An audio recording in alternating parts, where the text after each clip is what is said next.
નમસ્કાર. કે દાદાના વિચારોની ચેનલમાં તમારું સ્વાગત કરું છું. ઈશ્વર આપણને દરેક સમયે કંઈક આપે છે જીવનમાં. ક્યારેક આપણને એ વ્યક્તિ પણ મેળવી આપે છે. એ વ્યક્તિ મળવાથી તમારું જીવન ખરેખર બદલાઈ જાય છે,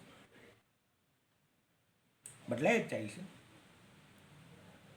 પણ એ વ્યક્તિથી તમારું જીવન બદલાણું છે તો સારું થયું છે, ખરાબ થયું છે, એ તમારા ઉપર નિર્ભર છે. વ્યક્તિ તમને મળી એટલે તમારા જીવનમાં ફેરફાર થયા, આ વાત તો સ્વીકારવી જ પડે. તો ઈશ્વર ક્યારેક આપણને એવા વ્યક્તિ સાથે મુલાકાત કરાવી દે છે.